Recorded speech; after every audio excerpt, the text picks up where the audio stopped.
Press media एबा electronic मीडियानि दारै जोङो मोनथिनो मोनदों मैया मोनब्रै फेक्शन्स अफ एनडिएफबि होनना बुंदों सावरायग्रा ग्रुप रन्जन दैमारि ग्रुप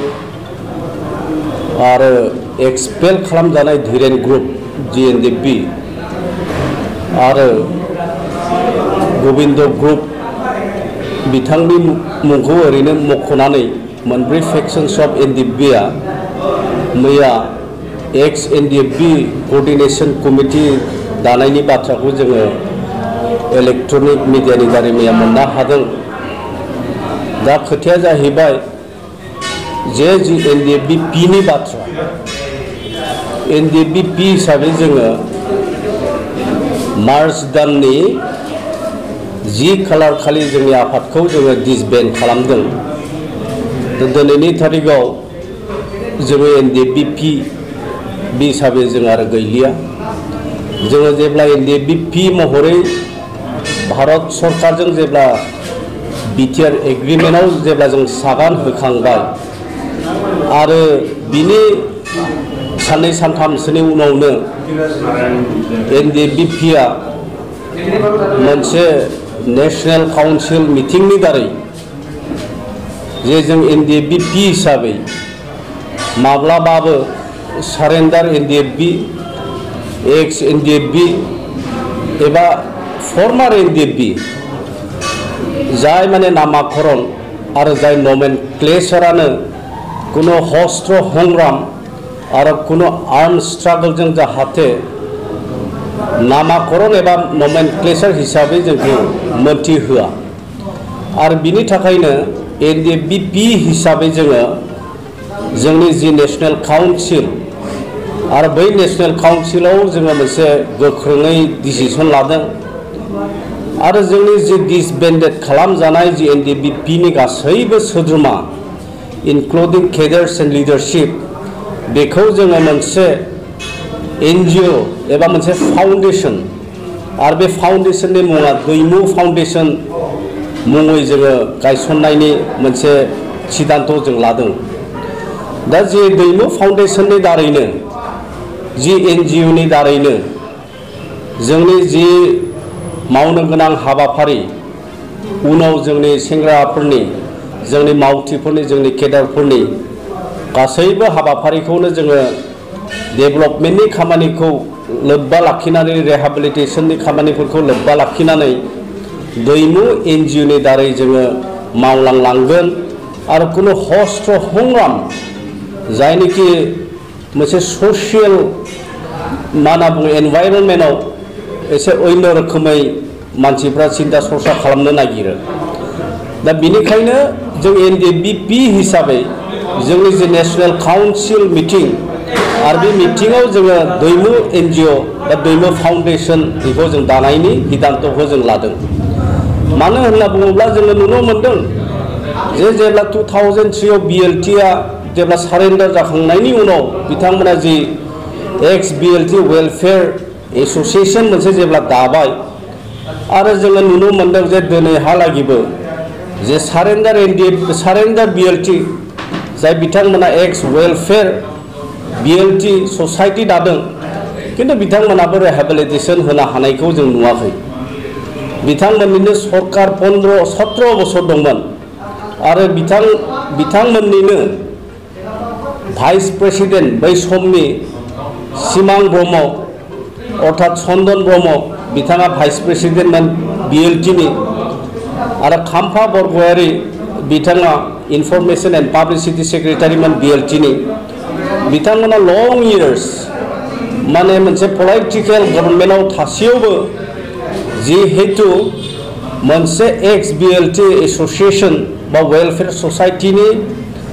दारै जि माने रिहेबिलिटेसन होनाय बाथ्राखौ जोङो नुनो मोनाखै आरो बिनिखायनो जोङो सानदों जे सामाजिक भाबे जि माने फर्मार एनडिएफबि एबा सारेन्डार एनडिएफबि बेबायदि नामाकरण जों जुदि खालामना दोनोब्ला दिनै जोङो बिथांमोननो प्रत्येकटा जिल्लायावनो प्रत्येकटा ओनसोलावनो नोगोरावनो जोङो अफिस बा कार्यालय बेबायदि बा थावनि बेबायदि जोङो बानायनानै होनो गोनां गोलैयो आरो बेखिनि समाव जों नुनो मोनदों जे बिसेसकरि जोंनि सोमावसारारि जे लोगो बिथांमोना जे गोबाव सम जिहेतु जोंजों थाफाबाय आरो बर' रायजो राजानि थाखाय जि बिटिआर मोनसे मोजां सुक्ति खालामनानै दिनै रायजोनि गेजेराव लाबोना होफैनो हादों आरो बिथांमोननि जि सेक्रिफाइस बे सेक्रिफाइसआ जाहाथे ओरैनो थाङा आरो बेनिखायनो गभर्नमेन्ट अफ इन्डिया आरो गभर्नमेन्ट अफ आसाम आरो जि बिटिआर सुक्तिनि 9 दफानि 9.2 बायदि बहाय स्पष्ट भाषा लिरनाय दं जे एनडिएफबिनि साफ्रोमबो केडार्स साफ्रोमबो लिडार्स साफ्रोमबो मेम्बार्स बिथांमोननो रिहेबिलिटेशननि बाथ्रा बहाय लिरनाय दं आरो साखरि बाखरिनि बाथ्रा बहाय लिरनाय दं दा सामाजिक भाबे जों जुदि नायो बिदि केम्पफोर आरो अफिसफोराव जुदि जोङो दोनोब्ला बिथांमोननि भबिष्यतखौ जोङो खोमसियाव जानाय जों बेबादि नुनो मोनदों मानो होनना बुङोब्ला जि समाव बिथांमोना गावनि न'खराव थानांगौ गावनि गथ' गथायजों थांनांगौ गावनि समाजजों थांनांगौनि बेलायाव बिथांमोना बैफोरबादि फर्मार एनडिएफबि बा एक्स एनडिएफबिनि मावखुलिफोराव फैनानै ओरैनो जेबो खामानि गैयाब्लानो बिथांमोना ओरैनो थायो आरो थानायखौ जों नुनो मोनदों सामाजिक भाबे मोजां खामानि मावनाय मोजां हाबाफारि मावनायखौ जों नुनो मोनाखै आरो बिनिखायनो एनडिएफबि पि हिसाबै जि जोंनि नेशनेल काउन्सिलनि जि डिसिसन आरो बे नेशनेल काउन्सिलनि जि डिसिसन जे दैमु एनजिअ दानायनि जि बाथ्रा बेखौ नोजोर होनानै जोङो थाबैनो बेखौ मोनसे फुल फर्मआव लाबोनायनि बेबस्थाखौ जों खालामगासिनो दं आरो बिनिखायनो साफ्रोम एनडिएफबिनि दैदेनगिरिजों लोगोसे आरो एनडिएफबिनि मावथि लोगो बिथांमोनजों लोगोसे जि फाउन्डेसन जों दानो थांगासिनो दं जाहाथे बिथांमोनाबो आग भाग लायो जों नुनो मोनदों जे एक्स एनडिएफबि एक्स बिएलटिनि बहाय नामाकरणल'सो जायो नाथाय खामानि दामानि बेबायदि जाया जाखिनि हाबाफारि जाखिनि रिहेबिलिटेशन जाखिनि साखरि बाखरिनि बाथ्रा बियो स्पष्ट जोंनि बिटिआर एग्रिमेन्टआव लिरनाय दं आरो बेखौनो नोजोर होनानै जोंनि दैदेनगिरि बिथांमोना दाखालिसो आसामनि चिफ मिनिस्टार बिथां सर्बानन्द सन'वालखौ लोगो हमनानै बुंहैदों जे गोख्रैनो थाबैनो जोंनि केडार्सफोरनि जि रिहेबिलिटेशन आरो केसनि जि बाथ्रा बेखौ उइथड्र खालामनांगौ आरो जि एक्स ग्रेसिया मोननो गोनां जि रां रुफा जोङो भारत सरकारनिफ्राय मोननो गोनां बेखौ थाबैनो होनांगौ बेबायदि जोङो दाबि दैखांदों दा बेखिनि समाव जोङो बुंगोन जे मैया दाखालि सानैसो सुबिदाबादि जे दैदेनगिरि बिथांमोन जों नुनो मोनदों जे मोनसे समाव जाय धीरेन बर'नि बाथ्रा बुंदों एनडिएफबि पिनिफ्राय बिथांखौ एक्सपेल खालामनायनि जि माने बाथ्रा आरो बेखिनि समाव जाय बि बेंगा बिथां मैया जों नुनो मोनदों बिथांमोना एखेलगैनो कर्डिनेशन कमिटि दानायाव बाहागो लादों आरो बै बि बेंगा बिथाङानो मा होनना बुङो सुंथाग्रा बिथांखौ एबा धीरेन बर' बिथांखौ एक्सपेल खालामनायाव जथेस्थखिनि आग भाग लानायखौ जों नुनो मोनदोंमोन आरो बियो बिथांनि जि माने गोख्रों हिदान्त जे मोनसे आफादाव होनाय आरो बेबायदिनो जोङो बि बेंगानि नेतृत्वनो धीरेन बर' बिथांखौ जोङो एक्सपेल खालामनाय जादों दा बाथ्राया बेनो जे कर्डिनेशन कमिटि दानाय आरो बे कर्डिनेशन कमिटि दानाया एकमात्र बहाय मोनसे पलिटिकेल एबा आल्ट्रियेल मटिभ्स हाबनानै दं जों नुनो मोनदों जे बिथांमोननि भाइस जे केडार्सफोरनि जि रिहेबिलिटेशननि बाथ्रा जि केसनि उइथड्रनि बाथ्रा मोनसे केबिनेट पर्यायाव डिसिसन लायोब्लासो बेफोर हाबाफारिफ्रा जागोन होननानै बिथांमोना बुंदों आरो बेनिखायनो जों बुंदों जे 17 बोसोर जिहेतु बिपिएफनि जे गभर्नमेन्ट आरो सिमां ब्रह्म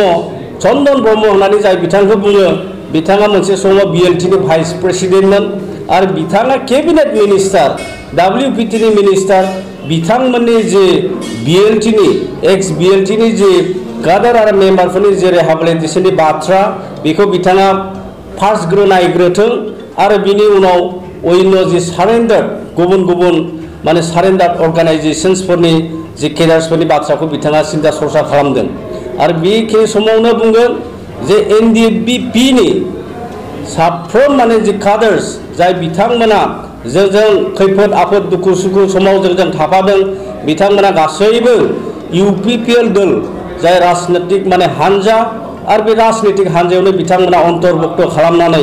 फैबाय थानाय जि बिसायख'थि आरो बे बिसायख'थियाव बिथांमोना गोख्रों भाबे बेबायदि आग भाग लागोन आरो लाखांनायनि उनाव जेब्ला जोंनि सरकार फैगोन जोंनि जेब्ला बिटिआर सरकारा इउपिपिएल दोलोनि आखायाव फैगोन आरो बेखिनि टाइमावनो रिहेबिलिटेसननि बाथ्रायाबो बिथांमोननि जागोन आरो साख्रि बाख्रिनि बाथ्रा गासैबो बहायनो सरजाबनानै थागोन। बेनिखायनो मोनसे समनि एनडिएफबिनि दैदेनगिरि हिसाबै खावलायदों गासैबो फेक्शन्सनि केडार बिथांमोना जाहाथे खूब धैर्य सहकारे जि माने बिटिआरनि जि एग्रीमेंट बे एग्रीमेंटखौ टू द प्रपर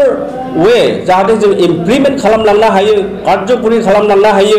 एक्जिक्यूट खालामलांनो हायो आरो बिथांमोना बिनिखायनो इउपिपिएल दोलोखौ जाहाथे बिथांमोना योगदान खालामनानै आरो फैबाय थानाय बिसायख'थियाव जाहाथे बिथांमोना रायजो राजानि गेजेराव हाबनानै मोनसे परिबर्तननि स्वार्थआव बिथांमोननि रिहेबिलिटेसननि स्वार्थआव बिथांमोननि साख्रि बाख्रिनि स्वार्थआव गासै रायजो राजानि उन्नतिनि स्वार्थआव जाहाथे बिथांमोना इउपिपिएल दलखौनो सापर्ट खालामगोन बेखिनि बाथ्राखौनो नोंथांमोननि मिडियानि दारै बुंनानै आङो फोजोबबाय। गोजोन्थों। जों एनडिएफबि गोविंद बसुमतारी सारनि दैदेननायाव जि एनडिएफबिमोन बेखौ नागारनानै मैया जि धीरेन बर'नि नेतृत्वआव गोदान मोनसे कोअर्डिनेशन कमिटि दादों। जों बेखौ पेपारे कागजे बा ससियेल मिडियानि गेजेरजों जों मिथिनो मोनदों। बे गोदान बाथ्रा नङा, मानो होनबा अलरेडि बिसोरो बिपिएफखा, मानो होनबा बे कमप्लिटलि पलिटिकेल मटिभेटेड आरो फैबाय थानाय जि माने बिटिसिनि बा बिटिआरनि जि बिसायख'थि बेयाव देरहानांगौनि मोनसे रोन कौशल बानायनानै बेखौ बानायनाय जादों। दिनै बिथांमोना बुंनो हागौ बेयो कमप्लिटलि माने नन पलिटिकेल होननानै। दा कमप्लिटलि नन पलिटिकेल बा दिनै बिनि प्रेसिडेन्ट कोअर्डिनेशन कमिटिनि प्रेसिडेन्ट होननानै जायखौ मुं होदों बिबान होदों होननानै धीरेन बर' बिथाङा कक्लाबारि समस्ति बाक्सानिफ्राय कक्लाबारि समस्तिनिफ्राय सासे बिजाथि हिसाबै बिपिएफनि बिजाथि लानानै बिथाङा गसंदों आरो बि सावरायग्रा बिथाङा चिरांनि बिथाङा एसनि आवगायाव आफादगिरिमोन। अलरेडि बिथाङा माने बिपिएफ जाखाबाय आरो धीरेन बर'आबो थांनाय समाव बिथाङा एनडिएफबिनिफ्राय होखारजाखानायनि उनाव बिथाङा बिपिएफआव हाबैखादों। दा बिथाङा बिपिएफनिफ्रायनो बिसोर सानैबो दा माबाबाय मा होनो माने बिजाथि हिसाबै गसंदों। ओंखायनो बेयाव सोरबाया माने नन पलिटिकेल होनना बुंबाबो बेखौ जों गनाया आरो बेखौ गनायनाय नङा। आरो बिथांमोना जि उद्देश्य लानानै माने रिहेबिलिटेसननि खोथा एक्स एनडिएफबिफोरनि एक्स ग्रेसियानि खोथा बेखौ लानानै बाथ्रा बुंदों। बिनि सोमोन्दै बा बेखौ लानानै थांनाय साननैसो सिगाङावसो जोंनि इउपिपिएल दलनि आफादगिरि मानाव गेदेर माने प्रमद बर' आरो जोंहा माबानिनो इउपिपिएलनिनो दैदेनगिरि आवगायनि एनडिएफबिनि आफादगिरि गोविंद बसुमतारी सारनि नेतृत्वआव जोंहा फेरेंगा एनडिएफबि एसनि गाहाय नेहाथारि लोगोसे जोंहा बड'सा पाब्लिक सेक्रेटारि आवगायनि एनडिएफबिनि आरो बेजों लोगोसे दुलाराय बर' फरायसा आफादनि आफादगिरि बिथां दिपेन बर' बिथांमोना थांनानै अलरेडि आसाम सरकार बा चिफ मिनिस्टारजों थांनानै बेयाव रायज्लायहैखादों। रायज्लायखांनायनि उनाव जितु सरकारनिफ्राय बावैनो जेसेबां हायो जितु जि मडेल कड अफ कन्डाक्ट नांनायनि गेजेरावनो जाय दफाफोरखौ मावोब्ला मडेल कड कन्डाक्टआव माने खुनु हेम्पार गोलैनाय नङा बेबायदि दफाखौ मावफुंनो थाखाय